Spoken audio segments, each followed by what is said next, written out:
क्या आप यकीन करेंगे कि नरेंद्र मोदी की सबसे बड़ी दुश्मन इस वक्त की ममता बनर्जी, एक ज़माने में उनका करियर एक बीजेपी नेता ने ही बचाया था।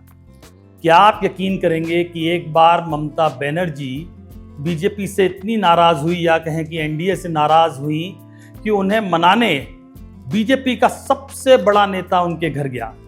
और क्या आप यकीन करेंगे कि एक बीजेपी नेता ने ही उनके सीएम बनने की भविष्यवाणी कोलकाता में कर दी थी कई साल पहले उनके सीएम बनने से।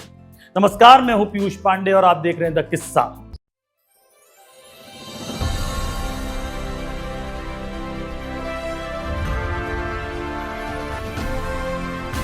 द किस्सा विद पीयूष पांडे।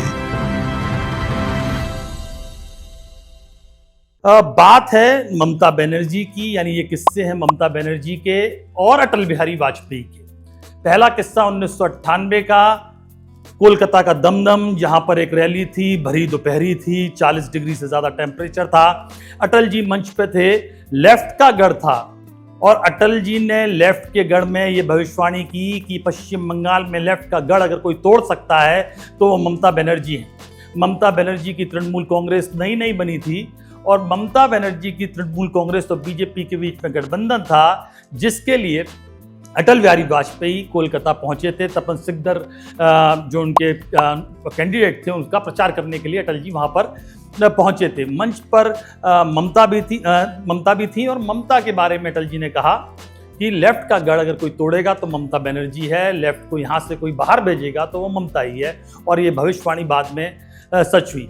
बाद में 1998 में अटल जी की सरकार बनी, 13 महीने सरकार चली। खैर, ये सब चल रहा था। जब अटल जी की सरकार थी तो रेल मंत्री बनी ममता बनर्जी। हुआ ये कि रेल मंत्री बनते ही ममता बनर्जी ने कई बातों पर बयान देने शुरू कर दिए, जिससे कि अटल सरकार बार बार असहज होती थी।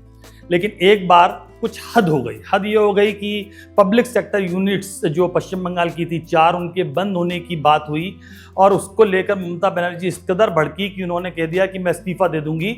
और ये कहते हुए कोलकाता चली गई। कई दिन हो गए, 8-10 दिन हो गए, कोलकाता से उनकी कोई खबर नहीं आ रही थी। यानी सरकार में वो लौट रही हैं, नहीं लौट रही हैं, क्या कर रही हैं, कुछ समझ में नहीं आ रहा था। तो 6 जुलाई 2000 को अटल बिहारी वाजपेयी अचानक ममता बनर्जी के घर, यानी काली घाट के उनके घर, जो बहुत छोटा सा घर है, वहां पहुंच गए। और प्रधानमंत्री का एक छोटे से घर में आना, ममता बनर्जी घर में पहुंचना, वहां के लोगों के बीच उत्साह उमंग, लेकिन ये एक अलग तरह की मीटिंग थी। अटल जी वहां पहुंचे, ममता बनर्जी की मां के पैर छुए और उनसे कहा कि आपकी बेटी बहुत जिद्दी है, इसे समझाइए। ममता बनर्जी भी अटल जी को देखकर खुश हो गई, उनका सारा गुस्सा काफुर हो गया। ममता की मां ने नारियल के लड्डू जो उन्होंने अपने हाथ से बनाए थे वो अटल जी को परोसे और झालमुड़ी भी खिलाई गई अटल जी को उस दौर में, जिस पर आजकल सियासत चल रही है। नरेंद्र मोदी ने जब से खाई है उसके बाद से एक अलग तरह की सियासत पश्चिम बंगाल में शुरू हो गई है इस पर। लेकिन उस वक्त अटल जी ने खाई थी और अटल जी को रविंद्र संगीत के कैसेट दिए गए और कुल मिलाकर अटल जी ने ममता बनर्जी को मना लिया। हालांकि अटल जी की सरकार उस वक्त पूरी तरह से संकट में नहीं थी, लेकिन ममता उनके लिए अहम थी और अटल जी का ये अंदाज था कि वो अपने साथियों को साथ कैसे रखें, इसके लिए प्रयत्न करते थे। तो ये दूसरा किस्सा। और तीसरा किस्सा जो बहुत ज़रूरी है, जो शायद बहुत कम लोग जानते हैं, कि अटल जी ही वो नेता थे जिन्होंने ममता बनर्जी का डूबता करियर बचाया था। हुआ यूं कि इस बार तो जब उन्होंने इस्तीफा नहीं दिया, अटल जी के साथ रही, लेकिन कुछ दिनों बाद ममता बनर्जी ने जॉर्ज फर्नांडिस के मुद्दे पर, मतलब जो कफन हुआ, ताबूत घोटाला, उसको लेकर हंगामा मचा और इस्तीफा दे दिया, वो बाहर चली गई। कांग्रेस के साथ मिलकर उन्होंने चुनाव लड़ा, विधानसभा का 60 सीटें आई, लेकिन सरकार नहीं बनी, तो दोनों के बीच मतभेद हुए और तृणमूल कांग्रेस अकेली पड़ गई। कई सारे बड़े नेता पार्टी छोड़ने लगे। कई सारे ऐसे नेता थे जो ममता के खिलाफ ही बोलने लगे और इसके बाद अकेली पड़ती ममता को लगा कि उन्हें बीजेपी में ही वापसी करनी होगी। उन्होंने अटल जी से संपर्क साधा। अटल जी भी चाहते थे कि ममता वापस आए, लेकिन जॉर्ज फर्नांडिस विरोधी थे, जाहिर सी बात है, उनके खिलाफ मोर्चा खोला था। नीतीश कुमार भी विरोधी थे, वो अब रेल मंत्री बन चुके थे। एलके आडवाणी से ममता की उतनी पट नहीं रही थी, तो वो भी कुछ खास इच्छुक नहीं थे, लेकिन अटल जी इच्छुक थे। अटल जी ने अपने चाणक्य यानी प्रमोद महाजन को ये जिम्मेदारी सौंपी।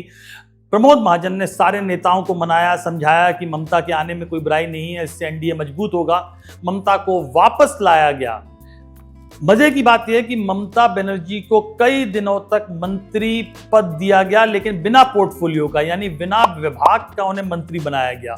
और यह अपने आप में बहुत अनूठी बात थी। 2004 के चुनाव से महज 4 महीने पहले अटल जी ने उन्हें बुलाया और कोल मिनिस्ट्री देने की बात की। ममता बनर्जी उससे भी बच रही थी। उनका कहना था कि इसमें विवाद हो सकता है, लेकिन अटल जी ने उनको समझाया और कोल मिनिस्ट्री दी। ये अलग बात है कि 2004 का चुनाव अटल जी हार गए, यानी बीजेपी हार गई, एनडीए हार गया, और उसके बाद अटल जी ने भी राजनीति से दूरी बना ली और 2006 में ममता बनर्जी भी एनडीए से अलग हो गई। और आज की तारीख में ममता बनर्जी एनडीए की सबसे बड़ी दुश्मन है। यानी कोई सोच सकता है क्या कि ममता बनर्जी जिस तरह से एनडीए का अभिन्न थी, जिस तरह से उन्हें मनाया गया, जिस तरह से उनका करियर बचाया गया, वही ममता बनर्जी बीजेपी की सबसे बड़ी दुश्मन साबित होंगी। और आज की तारीख में पश्चिम बंगाल ही वो मजबूत गढ़ है जिसे बीजेपी के लिए फतेह करना लगातार मुश्किल हो रहा है। तो अटल जी और ममता बनर्जी के किस्सों से जुड़ा हुआ ये द किस्सा का वीडियो आपको कैसा लगा हमें कमेंट बॉक्स में जरूर बताएं। और आपने अभी तक अगर द किस्सा चैनल को सब्सक्राइब नहीं किया है तो जरूर करें। धन्यवाद।